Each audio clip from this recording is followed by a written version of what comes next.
সুন্দর করে শুনবেন। মহোদয়কে তার মূল্যবান বক্তব্য পেশ করার জন্য সবিনয় অনুরোধ করছি।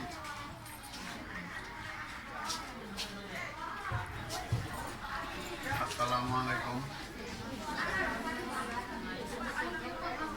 2025 শিক্ষাবর্ষের ফলাফলের হাজী ফজলুল হক স্কুলের ফলাফল ঘোষণার আজকের অনুষ্ঠানের সম্মানিত স্কুলের প্রধান শিক্ষক, অন্যান্য শিক্ষক মণ্ডলী এবং ম্যাডামরা যারা উপস্থিত আছেন এবং সম্মানিত গার্জিয়ান এবং কোমলমতি শিক্ষার্থীগণ, আসসালামু আলাইকুম। হাজী ফজলুল হক স্কুল প্রতিষ্ঠা আজকে দীর্ঘ অনেক বছর, কিন্তু এই শিক্ষা প্রতিষ্ঠানটা ওইভাবে গড়ে উঠতে পারেনি যেভাবে গড়ে ওঠার কথা। সিদ্ধিরগঞ্জ হাউজিং এলাকাটা যেভাবে অতি দ্রুত সময়ে উন্নত হয়েছে বা অন্যান্য সুযোগ সুবিধা চাহিদা যেগুলি গড়ে উঠেছে, ওইভাবে এই শিক্ষা প্রতিষ্ঠানটা আমাদের এলাকায় গড়ে উঠতে পারেনি। বিভিন্ন সময় বিভিন্ন বাধা প্রতিকূলতা, বিভিন্ন সমস্যার কারণে এই স্কুলটা ওইভাবেই হয় নাই। তবে এই স্কুলটা একটা সময় একবার না একাধিকবার এই শিক্ষা প্রতিষ্ঠান অনেক শিক্ষার মান এবং শিক্ষা ব্যবস্থা আমাদের সিদ্ধিরগঞ্জের ভালো ভালো প্রতিষ্ঠান থেকে অনেক নাম করেছিল। যেরকম সিদ্ধিরগঞ্জ রেবতী মহল, পানি উন্নয়ন বোর্ড, তারপর অন্যান্য কিছু কিন্ডার গার্ডেন আছে, আমাদের আশেপাশে কিছু শিক্ষা প্রতিষ্ঠান আছে। এদের মধ্যে থেকে বাৎসরিক যখন রেজাল্ট দেওয়া হইতো, রেজাল্টের এবং শিক্ষা ব্যবস্থা এবং মানের দিক দিয়ে অন্যতম হাজী ফজলুল হক স্কুল ছিল। একটা সময় 650-700 স্টুডেন্ট ছেলে মেয়ে এই শিক্ষা প্রতিষ্ঠানে ছিল। বেশি দিন না, মাত্র 2-2.5 বছর আগেও এই মাঠে আমরা জায়গা দিতে পারতাম না। এই একটা ক্লাসরুমেও আমরা শিক্ষার্থী ছেলে মেয়েদেরকে জায়গা দিতে পারিনি। পরবর্তীতে আমরা ওই জায়গায় বাধ্য হয়েছিলাম এই ক্লাস বাড়ানোর জন্য। কিন্তু আজকে দুর্ভাগ্য 1-1.5 বছর যাবৎ এই শিক্ষা প্রতিষ্ঠানটা দিনে দিনে অনেক অবনতির কারণে অনেক নিচে চলে গেছে। শুধু এটার জন্য এই বর্তমান যারা আছে ওনারা দায়ী না, এটার জন্য দায়ী হলো আমাদের স্কুলেরই সাবেক একজন প্রধান শিক্ষক আছে। যেটা নিয়ে দেখেন, একটা শিক্ষা প্রতিষ্ঠানের, একটা মিল ইন্ডাস্ট্রি, একটা যে কোনো ব্যবসা প্রতিষ্ঠানের কিন্তু প্রধান থাকে একজন অ্যাডমিট ম্যানেজার অথবা একজন দায়িত্বশীল প্রধান শিক্ষক। বিশেষ করে শিক্ষা প্রতিষ্ঠানের যে প্রধান শিক্ষক, তার দক্ষতা, তার মেধা দিয়ে কিন্তু শিক্ষা প্রতিষ্ঠানরা উন্নতি করে। যারা এটার মালিক বা যারা পরিচালনা করে তারা কিন্তু এগুলি কি করে না। বড় বড় যত শিল্প প্রতিষ্ঠান, শিক্ষা প্রতিষ্ঠান হয়েছে, তারা কিন্তু দক্ষ শিক্ষক অথবা ওই প্রতিষ্ঠানের অ্যাডমিট ম্যানেজার তাদেরকে দিয়ে পরিচালনার মাধ্যমে ওই প্রসারিত করেছে। আমাদের এই শিক্ষা প্রতিষ্ঠানের সাবেক প্রধান শিক্ষক ছিলেন, উনি পাশাপাশি আরেকটা প্রতিষ্ঠান করে আমাদের এই স্কুলটাকে কিভাবে মানে ক্ষতিগ্রস্ত করবে ওই পায়তারার উদ্দেশ্যে কিন্তু ওই জায়গায় গিয়া স্কুলটা করছে। ওই জায়গায় আবার পাশাপাশি আমাদের ভূমিতে একটা শিক্ষা প্রতিষ্ঠান হয়েছে। একটা শিক্ষা প্রতিষ্ঠানের পাশাপাশি যদি 2টা শিক্ষা প্রতিষ্ঠান হয়, ওই জায়গায় এমনিতেই একটু বাধা হয়, প্রতিযোগিতা শুরু হয়ে যায়। বিশেষ করে আপনারা যারা সচেতন গার্জিয়ান আছেন, যখন একটা স্কুল থাকে তখন আপনারা কিন্তু এই এলাকার ভিতরে একটা প্রতিষ্ঠান ছিল হাজী ফজলুল হক স্কুল, আর আশেপাশে ছিল 2-1টা কিন্ডার গার্ডেন। তখন আপনারা এত প্রতিযোগিতায় যান নাই, কিন্তু এখন প্রতিযোগিতায় যেতে বাধ্য হচ্ছেন। কিসের জন্য? যে স্কুলের পড়ালেখার প্রথমত যারা সচেতন গার্জিয়ান, তারা প্রথমত খুঁজতেছেন যে এই স্কুলের শিক্ষা ব্যবস্থাটা কি। এই স্কুলের শিক্ষার মান কি, এই স্কুলের ভালো শিক্ষক ম্যাডাম কি, এ ধরনের বিভিন্ন ফ্যাসিলিটি সুযোগ সুবিধা আপনারা খুঁজতেছেন।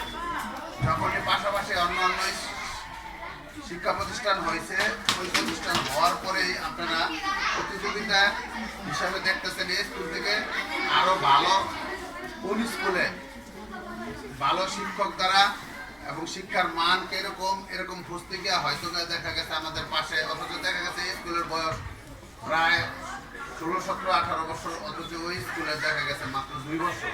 কিন্তু আমরা আসলে ভিতরের চাকচক্য না দেখে আমরা বাহিরে চাকচক্য দেখতেছি। আসলে এই শিক্ষা প্রতিষ্ঠানটা অনেক আগে গড়ে উঠেছে এবং এটার মানও আছে এখনো। যেমন একটা প্রতিষ্ঠান গড়তে গেলে এর মান তৈরি করতে হলে অনেক পরিশ্রম, মেধা, শ্রম দিতে হয়, অনেক লোকের মেধা পরিশ্রমের মাধ্যমে, এবং বিশেষ করে শিক্ষা প্রতিষ্ঠান কিন্তু ভালো মেধাবী ছাত্রছাত্রীর মাধ্যমেই শিক্ষা প্রতিষ্ঠানের নাম হয়। এই স্কুল থেকে কিন্তু অনেক কোমলমতি মেধাবী ছেলে মেয়ে এই জায়গা থেকে পড়ালেখা করে ভালো রেজাল্ট নিয়ে বিভিন্ন ভালো ভালো প্রতিষ্ঠানে আজকে পড়ালেখা করছে। আবার এই শিল্পীর হাউজিংয়েরই আমাদের আশেপাশে বিভিন্ন এলাকার ভালো ভালো ফ্যামিলি, বিশেষ করে সরকারি, পুলিশের, বিভিন্ন ব্যাংকের, বিভিন্ন ভালো ভালো জায়গার ভালো ভালো প্রতিষ্ঠানের যারা জব করতেছে, সরকারি চাকরি করতেছে, বেসরকারি চাকরি করতেছে, তাদের ছেলে মেয়েদেরকে এই প্রতিষ্ঠানে পড়ালেখা করাইছে।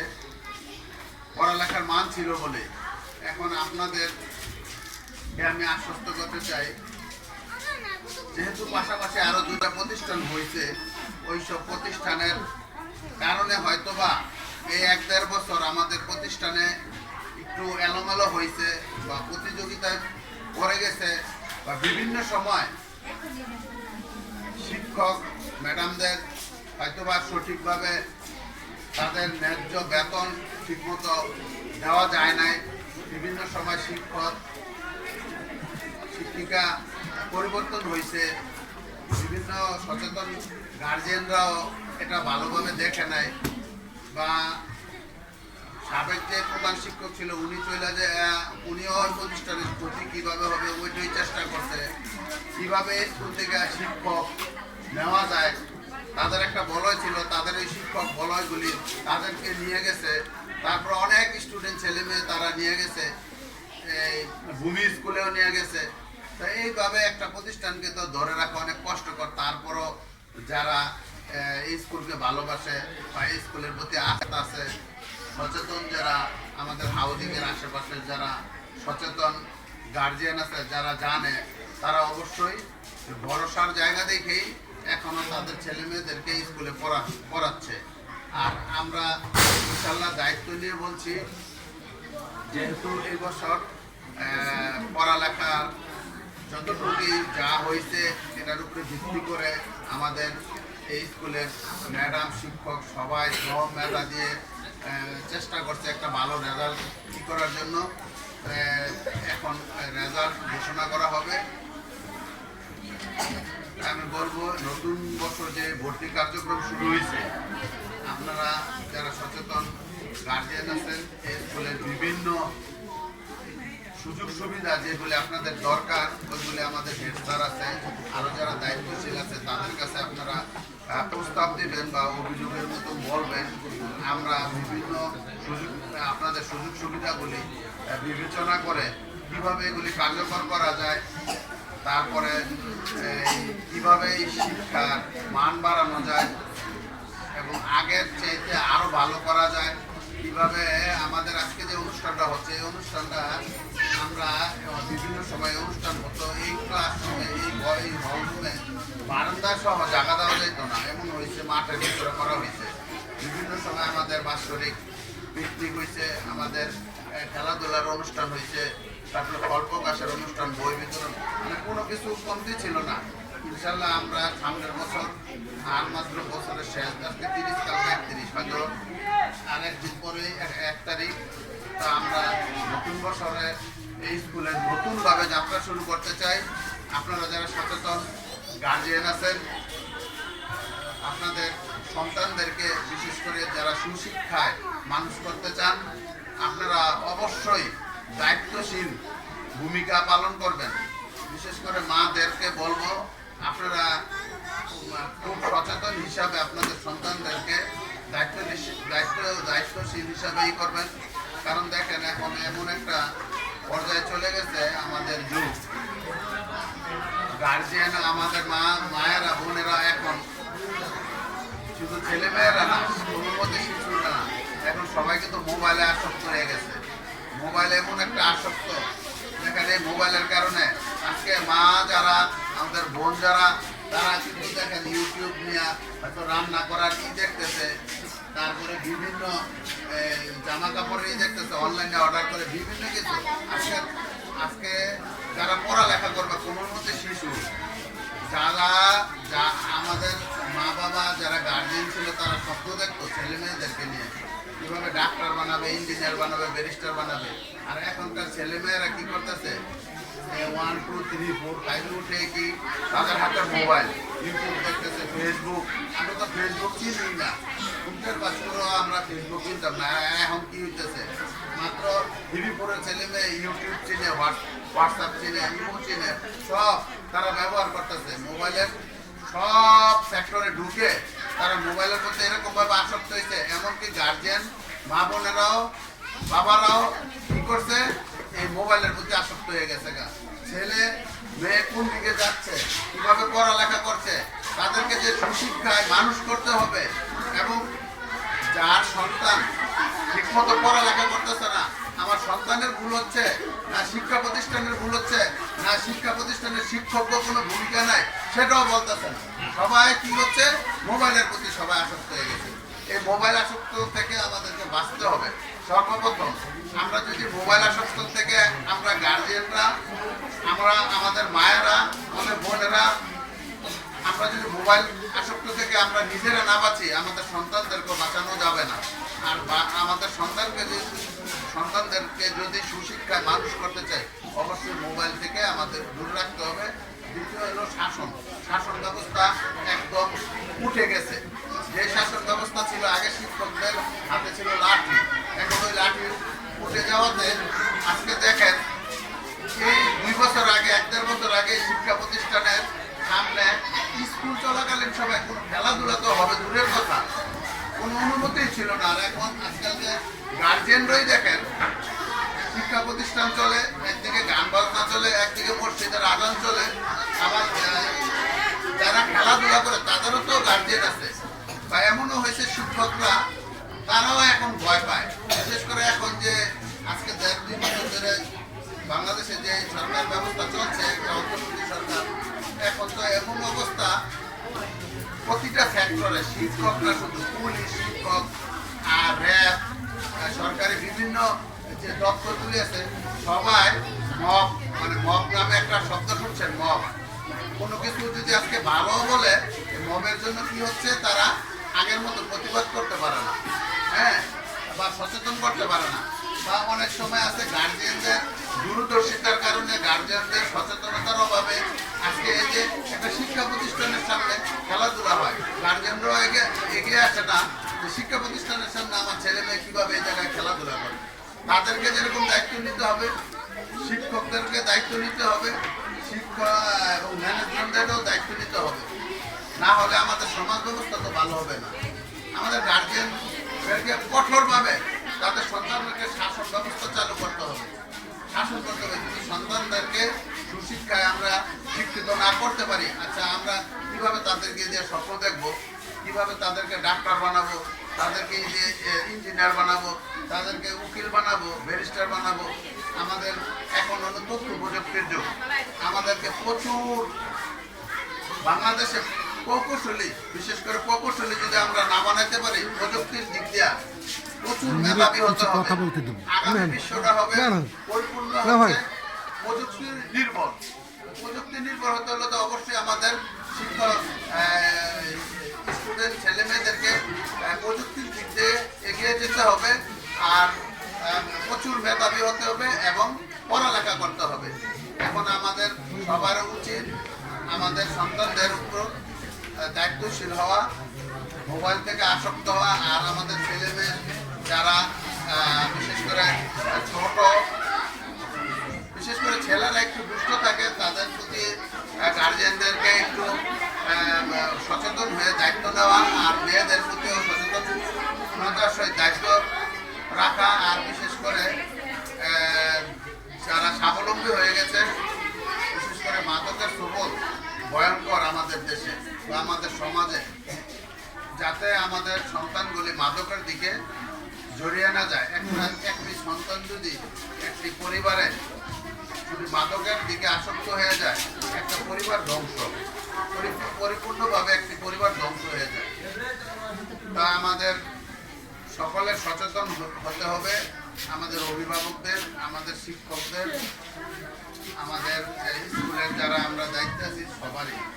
আর স্কুলের আরো অবকাঠামোগত অনেক কাজ বাকি আছে, যে কাজগুলির জন্য হয়তো শিক্ষা গার্জিয়ানরা অনেক কিছু আরো মানে আশা করতেছে। বিশেষ করে স্কুলের রঙের প্রয়োজন, বাইরে আমরা রং করব। এই যে বারান্দায় টিন সবই হয়ে গেছিল, প্রায় অনেক টাকার আমরা টিন পাল্টিয়ে দিয়েছি। আরো ভিতরগত আরো অনেক কিছু কাজ আছে, বাথরুমের কিছু কাজ আছে। হ্যাঁ, এই কাজগুলি আমরা ইনশাল্লাহ খুব অতি সত্তর করব।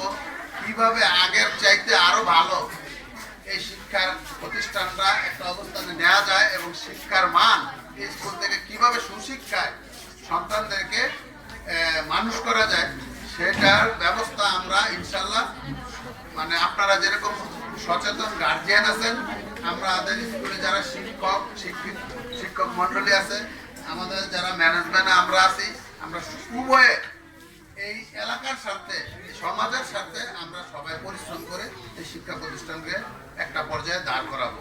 ইনশাল্লাহ সবাই দোয়া করবেন। আর যারা আজকে পরীক্ষার ফলাফল ভালো রেজাল্ট করছেন, সকলের সুস্বাস্থ্য কামনা করছি।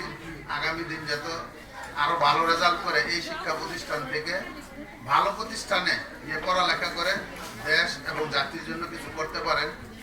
আর যারা রেজাল্ট খারাপ যাদের সন্তান রেজাল্ট খারাপ, মানে গত বছর যেমন রোল নম্বর ছিল 10, হয়তো 20 হয়ে গেছে, এরকম যারা রেজাল্ট খারাপ হচ্ছে, তাদের গার্জিয়ানদেরকে বলবো যে আপনারা অতি সচেতন হন, আপনারা দায়িত্বশীল, দায়িত্বতার সহিত দায়িত্ব পালন করেন। আপনাদের সন্তানদেরকে যদি এটা হলো একটা ধাপ, এই ধাপ থেকে যদি আপনারা দায়িত্ব সঠিকভাবে পালন না করতে পারেন, এই শিক্ষার্থীদের ভবিষ্যৎ কিন্তু অন্ধকার। আমাদের সকলেরই দায়িত্ব নিতে হবে এবং আমাদের সকলেরই ভূমিকা পালন করতে হবে। আসসালামু আলাইকুম।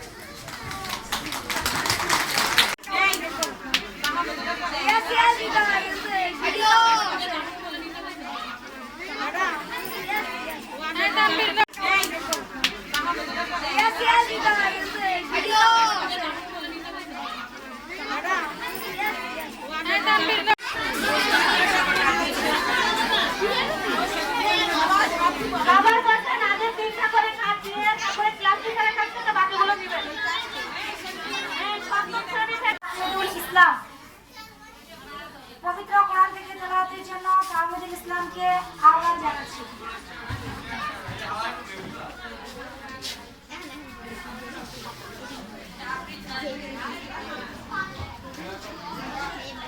আসসালামু আলাইকুম। আমার নাম তাহমিদুল ইসলাম। আমি প্রথম শ্রেণীতে পড়ি। আমি একটি কোরআন তেলাওয়াত করব। আউযু বিল্লাহি মিনাশ শাইতানির রাজীম। বিসমিল্লাহির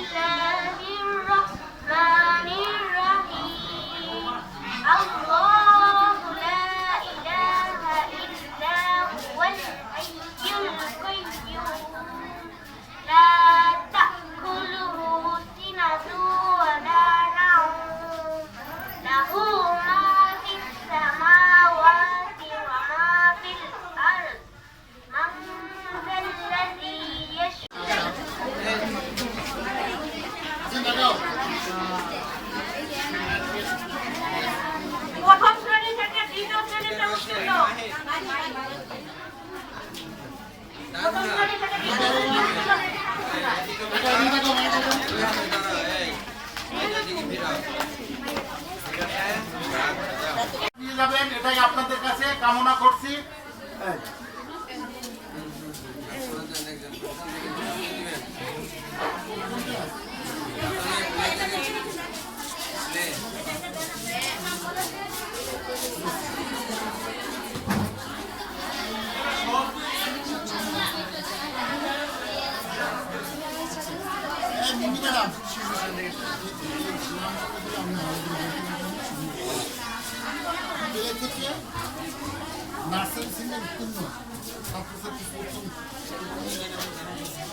প্রথমে প্লে শ্রেণী, প্লে থেকে নার্সারিতে উত্তীর্ণ। প্রথম স্থান রূপসা আক্তার রিমি।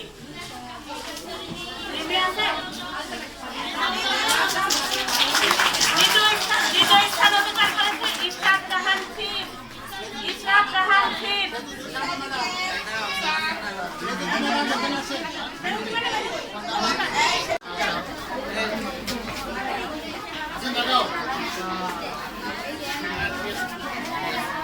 প্রথম শ্রেণী থেকে দ্বিতীয় শ্রেণীতে উত্তীর্ণ। প্রথম শ্রেণী থেকে দ্বিতীয় শ্রেণীতে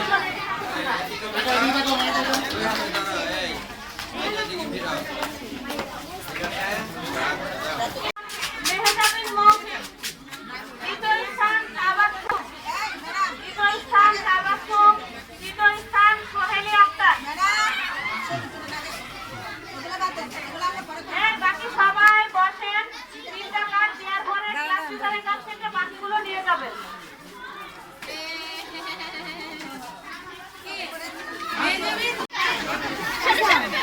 আমার পরে যদি কোনো বিশ্ব কবি হতো সে হতো কবি কাজী নজরুল। নজরুল ইসলাম উত্তরে বলছে, অতীতে যদি উদিত রবি আমি হতাম বিশ্বকবি। তো মেইন যে সমস্যাটা হলো, আমি এখানে প্রায় 15 বছর ধরে চাকরি করি। আমি অনেক শিক্ষক এখানে দেখেছি, অনেক প্রধান শিক্ষকের সাথে আমি চাকরি করেছি। আসলে মেইন যে সমস্যাটা হলো, দুর্জন বিজ্ঞান হলো পরিত্যাজ্য। এখানের কমিটির লোক বা গভর্নিং বডির লোকগুলো ছিল খুব ভালো, যার জন্য স্কুলের কোনো তেমন শিক্ষকদের উপর বিশ্বাস করছে, কোনো হিসাব নেয় নাই। কিন্তু ফাঁকে এখান থেকে 1 কোটি টাকা প্রায় স্কুল থেকে আত্মসাৎ হয়েছে। এই কারণেই আজকে এই স্কুলের পরিস্থিতি এমনটা। আশা করি ভবিষ্যতে অত্র বিদ্যালয়ের গভর্নিং বডির সদস্য বা ম্যানেজিং কমিটির সদস্য সবাই সচেতন থাকবে। বাকি যে কাজগুলো আছে এগুলো তারা করবে। আপনারা কোনো অনিশ্চয়তার ভিতরে পড়বেন না। আমাদের স্কুলে রং অন্যান্য সব কাজই আমাদের প্রতিষ্ঠাতা সভাপতি জনাব হাজী মোহাম্মদ কবির হোসেন সাহেব এটা পর্যায়ক্রমে আমাদের করবে। আমাদের স্কুল আগের চেয়ে ইনশাল্লাহ অনেক এগিয়ে যাবে। আর আপনারা অবশ্যই জানেন, আমাদের স্কুলের যিনি প্রধান শিক্ষক তিনি MW প্রধান শিক্ষক ছিলেন। আর নইলে এই হাউজিংবাসী সবাই একটা কথাই আমাকে বলে যে আপনাদের প্রধান শিক্ষক অনেক অভিজ্ঞ, বিচক্ষণ এবং ভদ্রলোক।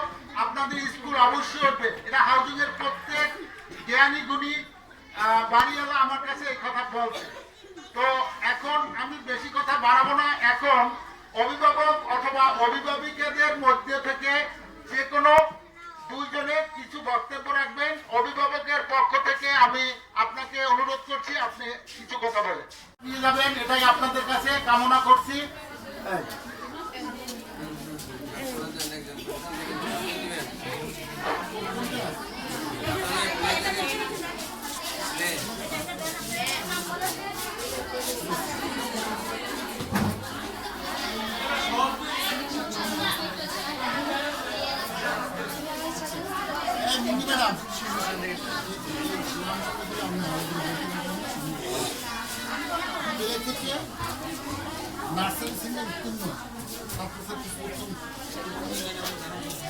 প্রথমে প্লে শ্রেণী, প্লে থেকে নার্সারিতে উত্তীর্ণ। প্রথম স্থান রূপসা আক্তার রিমি।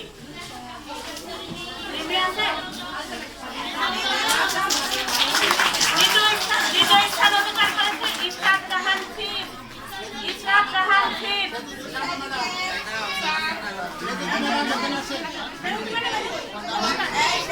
সৎ সঙ্গে স্বর্গবাস, অসার সঙ্গে সর্বনাশ, অথবা সঙ্গ দোষে লোহা ভাসে, অথবা মানুষ স্বভাবত তার বন্ধু বান্ধব দ্বারাই প্রভাবিত হয়।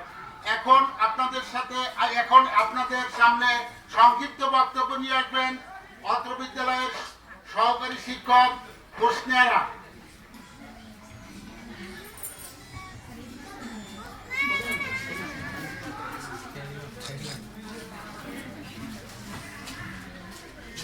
উপস্থিত সভাপতি সাহেব, শিক্ষক শিক্ষিকাবৃন্দ ও অভিভাবক বৃন্দ, সবাইকে আসসালামু আলাইকুম। আজকে শিশু আগামী দিনের ভবিষ্যৎ। ঘুমিয়ে আছে শিশুর পিতা সব শিশুদের অন্তরে। আজকে শিশুরাই আগামী দিনের কর্ণধার, তারা এই জাতির নেতৃত্ব দেবে। তাদেরকে গড়ে ওঠানোর জন্য যেমন শিক্ষক শিক্ষিকাদের দায়িত্ব রয়েছে, তেমনি দায়িত্ব রয়েছে অভিভাবিকাদের। আমরা বিদ্যালয় প্রতিষ্ঠান থেকে আমাদের সাধ্যমতো চেষ্টা করব যেন ওরা ভবিষ্যতের জন্য উপযুক্ত হয়ে গড়ে উঠতে পারে, এবং আপনারা আপনাদের দায়িত্বকোণ থেকে ওদেরকে শারীরিক মানসিক সমস্ত শিক্ষায় ওদেরকে বেড়ে ওঠার জন্য সহায়তা করবেন। এই বলে আমি আমার বক্তব্য শেষ করছি। নিয়ে যাবেন এটাই আপনাদের কাছে কামনা করছি।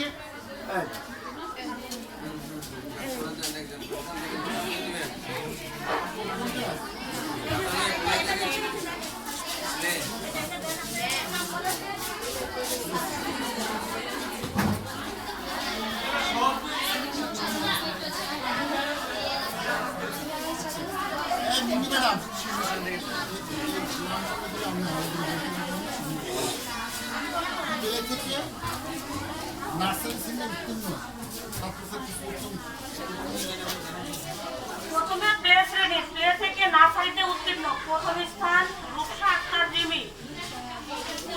রিমি আছে? দ্বিতীয় স্থান অধিকার করেছে ইশরাক জাহান ফির। ইশরাক জাহান ফির।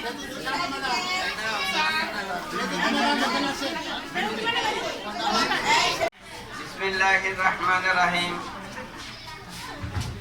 হাজী ফজলুল হক মডেল হাই স্কুলের বার্ষিক পরীক্ষার ফলাফল 2025 এই উপলক্ষে উপস্থিত অধ্যক্ষের এই অনুষ্ঠানের সভাপতি,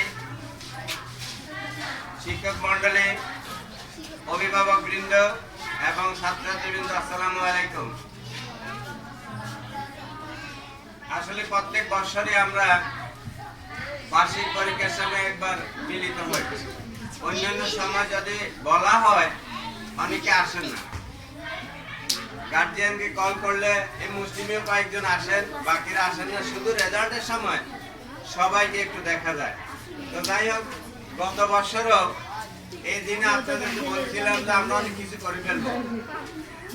এত দুঃখিত, সব কিছু করা সম্ভব হয়ে ওঠে নাই। আর এটার পিছনে বড় কারণ আপনারা নিজেরাও জানেন, স্টুডেন্ট যত বেশি হয় স্কুলটা তত আরো সুন্দরভাবে পরিচালিত হয়, আর স্টুডেন্ট যদি কম হয় সেখানে অনেক কিছু সমস্যা সৃষ্টি হয়। ওই স্যার একটু আগে বলছে ওই যে টাকা হইলো দ্বিতীয় কথা, মানি সেকেন্ড গড। তো এর কারণে গত বছর যে অনেক কথা দিয়েছিলাম, কিন্তু অনেক কাজ হয়তো সঠিকভাবে পরিপূর্ণ করতে পারি নাই, তবে সাধ্য মোতাবেক আমরা চেষ্টা করছি। এই ব্যাপারে আমাদের সুবিধা অসুবিধার কিছু কথাবার্তা আমাদের সভাপতি সাহেব বলবেন। তো আপনারা ওনার কাছে যদি আপনার সমস্যা বা আরো কিছু থাকে জানে, উনি ইনশাল্লাহ চেষ্টা করবেন। আর এই না আমার বাড়াবাড়ি বা অতিরিক্ত কোনো কথা বলার মতো কিছু নেই, তবে স্যারের চরিত্রের ঘটনা নিয়ে যে কথাটা বলছে এটা নিয়ে আমার একটু কথা আছে। আপনারা অন্তত গার্জিয়ানকে বলছি, আপনার বাচ্চাদেরকে যে অন্যকে সম্মান করা বা অন্যের সাথে কথাবার্তার ধরনটা কোন ধরনের হবে কিছু শিক্ষা দিয়ে, যেটা আমি অন্তত এখানে দেখছি আর কি, যে অনেক বাচ্চারাই, প্রাইমারি বাচ্চার কথা বলছি না, হাই স্কুলের অনেক বাচ্চারা শিক্ষকদের সাথে কিভাবে কথা বলতে হয়, বা রাস্তাঘাটে শিক্ষকদের সাথে কিভাবে চলাফেরা করতে হয়, বা শিক্ষক পাশে দিয়ে গেলে তাকে যে সালাম দিতে হয়, এটা অনেকটাই এখন পর্যন্ত শিখে উঠাতে পারি নাই। আমি কিন্তু বয়স্ক মানুষ হলেও আমার সামনে যদি আমি মনে করি মুসলমান সে, আর যার দাড়ি মোস্ট কিছু নেই, মুসলমানের কোনো চিহ্ন নাই, তার পাশ দিয়ে ছুটে চলে যায়। কিন্তু যাকে মনে করি সে বয়স যাই হোক, সে মুসলমান মনে হলে আমি তাকে সালাম দিই। সালামটা কিন্তু একটা দোয়া, এটা অর্থই তো হলো আপনার উপর রহম বর্ষিত হোক, শান্তি বর্ষিত হোক। এটা দোয়া না? আমরা বড়রাই ছোটদেরকে বেশি এই দোয়াটা করতে পারি, কিন্তু আমরা মুরব্বীরা মনে করি কি ওই দিবে, অত ছোট মানুষ, হ্যাঁ আমার সাথে বয়সে কম, আমার সালাম দিবে কেন? এই দৃষ্টিভঙ্গিটাকে আমরা ভালো দিতে পারি না। এখানে আমি দুইটা জিনিস পাচ্ছি।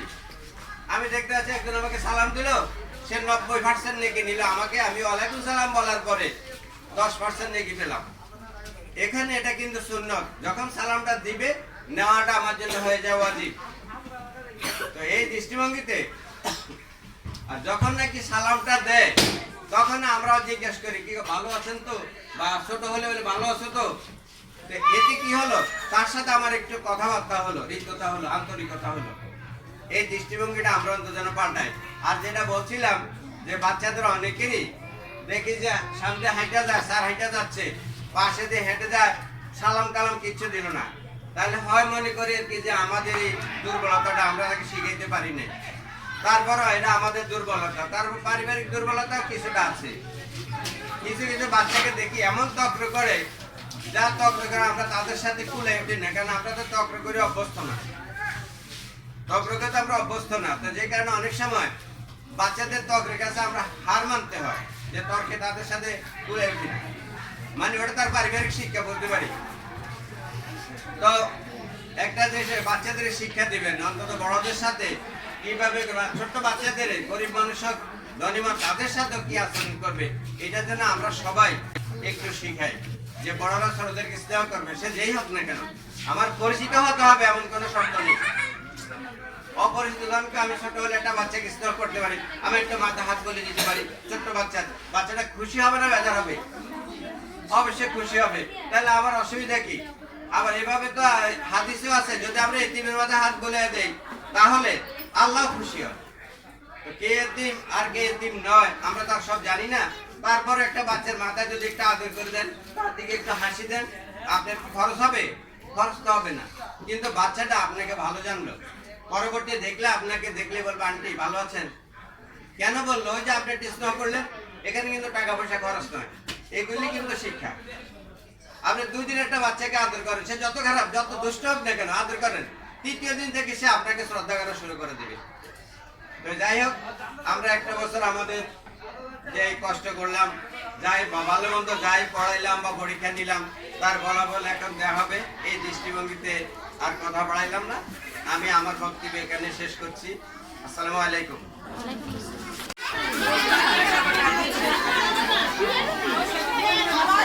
সবার কাছে নাদের তিনটা করে কাজ দিয়ে তারপরে ক্লাস টিচারের কাছ থেকে বাকিগুলো দিবেন। এই সপ্তম শ্রেণী থেকে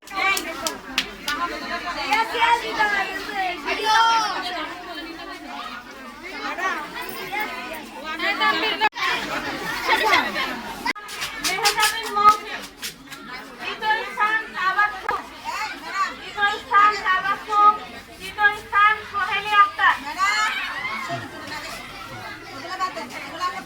বাকি সবাই বসেন, 3টা কার্ড দেওয়ার পরে ক্লাস টিচারের কাছ থেকে বাকিগুলো নিয়ে যাবেন।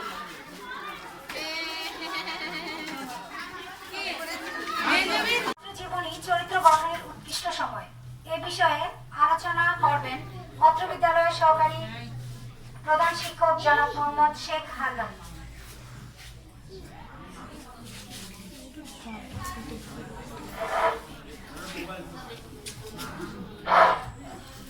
বিসমিল্লাহির রহমানির রহিম।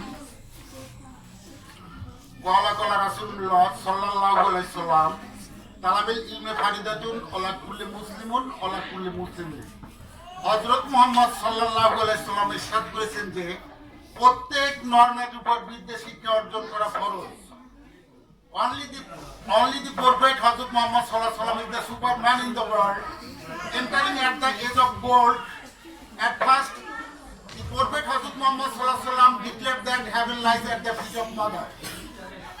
শুধুমাত্র হযরত মুহাম্মদ সাল্লাল্লাহু আলাইহি ওয়াসাল্লামই ছিলেন পৃথিবীতে অসাধারণ ব্যক্তিত্ব, তিনি স্বর্ণের যুগে প্রবেশ করে সর্বপ্রথম ঘোষণা করলেন, তোমার মায়ের পায়ের নিচেই তোমার বেহেশত। Read the name of your Allah who has created you. পড়ো তোমার প্রভুর নামে যিনি তোমাকে সৃষ্টি করেছেন। সূরা আলাক আয়াত নম্বর 1।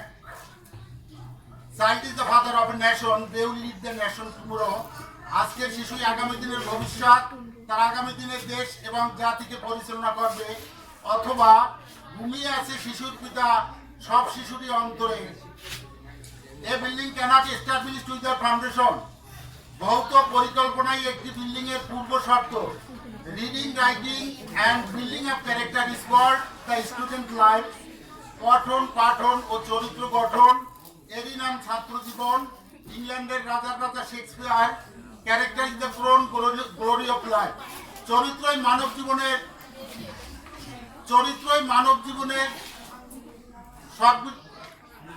Character is the crown glory of life. চরিত্রই মানব জীবনের সবচেয়ে মূল্যবান সম্পদ। আজকের এই আয়োজিত বার্ষিক পরীক্ষার ফলাফল প্রকাশ 2025 ইন উপস্থিত আছেন অত্র বিদ্যালয়ের প্রতিষ্ঠাতা সভাপতি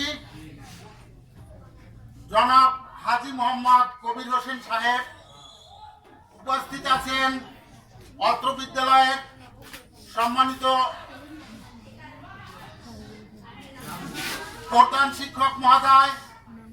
উপস্থিত আছেন আমার সহকারী শিক্ষক ও শিক্ষিকা বৃন্দ, আমার ছাত্রছাত্রী ও তাদের অভিভাবক ও অভিভাবিকা বৃন্দ ও সুধীবৃন্দ।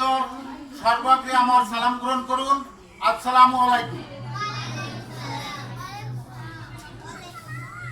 আমি শুরুতেই বলেছি,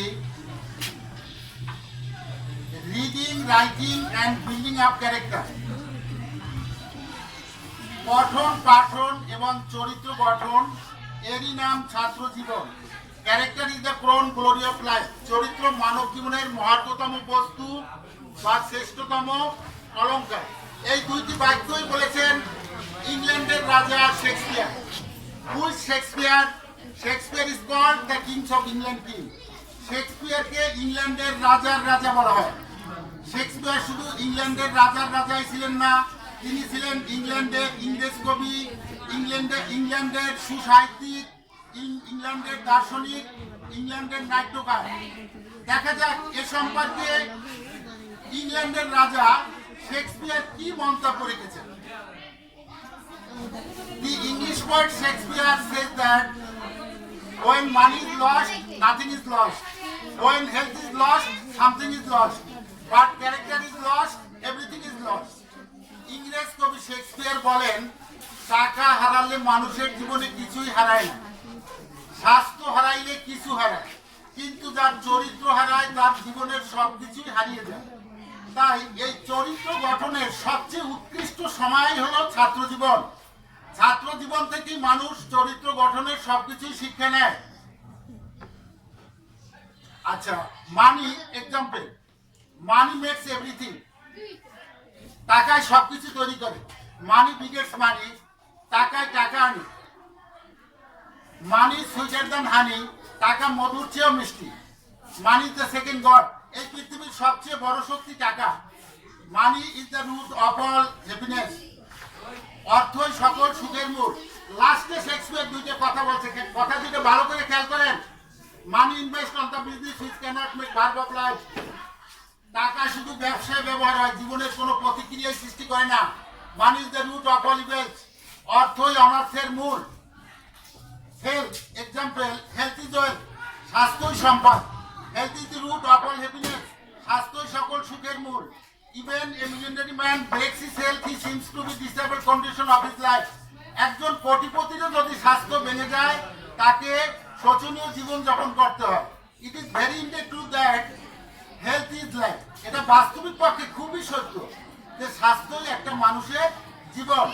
character example, character does not touch, does not see. চরিত্র না যায় দেখা, না যায় ছোঁয়া। Character that means material things. চরিত্র একটি বাহিনীয় পদার্থ।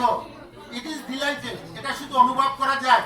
Character is the most valuable asset of human life. চরিত্র মানব জীবনের সবচেয়ে মূল্যবান সম্পদ। Character is the crown gloria plus. চরিত্র মানব জীবনের মহত্তম বস্তু, শ্রেষ্ঠতম অলঙ্কার। Even a dishonest man cannot but respect a character man. এমনকি একজন অসৎ লোকও একজন চরিত্রবান লোককে শ্রদ্ধা না করে পারে না। A character man is respected by all. একজন চরিত্রবান লোক সকলের দ্বারাই সম্মানিত হয়। That is Shakespeare central theme. এটাই শেক্সপিয়ারের ছিল মূল কথা। উপরোক্ত আলোচনা, সমালোচনা, পর্যালোচনার ভিত্তিতে এবং শেক্সপিয়ার সেন্ট্রাল থিম এটা থেকে স্পষ্ট প্রমাণিত হয়, মানুষ যদি মানুষের কাছে মাথা নত করে, মানুষ যদি মানুষকে শ্রদ্ধা করে, মানুষ যদি মানুষকে ভক্তি করে, সেটা চরিত্রেরই কারণে, অন্য কোনো কারণে নয়। আমি বলে আমি আমার সংক্ষিপ্ত বক্তব্য শেষ করছি। আল্লাহ হাফেজ। মোতার হোসেন চৌধুরী। দ্বীপ কথার অর্থ দুইবার জন্ম যায়। মানুষ সর্বপ্রথম তার মায়ের গর্ভ থেকে পৃথিবীতে আসে। দ্বিতীয় পর্যায়ে সে শিক্ষক শিক্ষিকার দ্বারা মানুষ হয়। এই হিসাবে শিক্ষক শিক্ষিকা তার দ্বিতীয় পিতামাতা।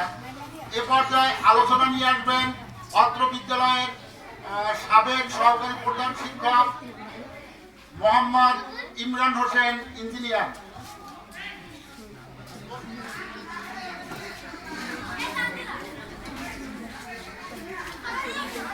আসসালামু আলাইকুম ওয়া রাহমাতুল্লাহ।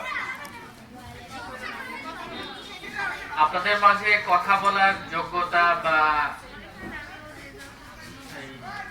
পারদর্শিতা কোনোটাই হয়তো আমার নাই।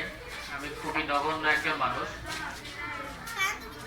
তো মূলত এই স্কুলকে ভালোবাসি, এর প্রধান কারণ হচ্ছে এই স্কুলটাতে মোটামুটি প্রায় অলমোস্ট 5 বছর এখানে আমি ব্যয় করেছি। আর আমার জীবনের সফলতার যে সকল ধাপগুলো আমি বহন করেছি, যে সকল ধাপগুলোতে আমি পা রেখেছি, প্রত্যেকটা ধাপকেই আমি সম্মান করি। মানে একটা মানুষ সফল হওয়ার জন্য জীবনে যেই স্টেপগুলো পার করে, সেই স্টেপগুলাই তার জীবনের ধাপ। একটা মানুষের কাঙ্ক্ষিত লক্ষ্য যেটা থাকে, সেই লক্ষ্যে পৌঁছানোর জন্য যে সকল অবলম্বন বা যে সকল ঢাল সে ব্যবহার করে, সেটাই তার জীবনের ঢাল বা ধাপ। তো এই স্কুলটা ছিল আমার সেই রকমই একটা ধাপ। আর দীর্ঘ 5 বছর স্টুডেন্টদের সাথে থাকার কারণে এই স্কুলের প্রতি একটা মায়া বা মহব্বত আমার আছে। সেই জন্যই কখনোই চাই না এই স্কুলটা নষ্ট হোক। আপনারা অনেকেই যারা এখানে দীর্ঘদিন যাবৎ হাউজিং এ বা আশেপাশে থাকেন, তারা জানেন যে এই হাজী ফজলুল হক, রেবতী মোহন এবং পানি উন্নয়ন বোর্ড স্কুলের পরে সবচেয়ে প্রাক্তন স্কুল।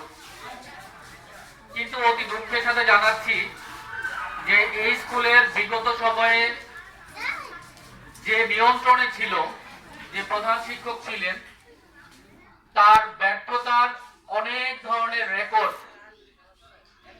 অনেক ধরনের ব্যর্থতার কারণে কখনোই আমাদের এই স্কুল থেকে হাই সেকশন কখনো ভালো করতে পারেনি। এবং আপনারা হয়তো অনেকেই জানেন যে আমাদের হাই সেকশনে কখনোই কোনো এ প্লাস ছিল না, ক্লাস 8-এও ছিল না, যার কারণে স্কুলটা সময়ের সাথে আগে যে সামনে এগিয়ে যাবে সেটা পারেনি। তো আশা করছি বর্তমানে যারা আছেন তারা স্কুলটাকে এগিয়ে নিয়ে যাবেন সামনে, এবং আপনাদের সবাই এই ব্যাপারে সহযোগিতা করবেন। একটা স্কুলকে সুন্দরভাবে সাজানোর জন্য যা যা পদক্ষেপ নেওয়া দরকার, সেই পদক্ষেপগুলার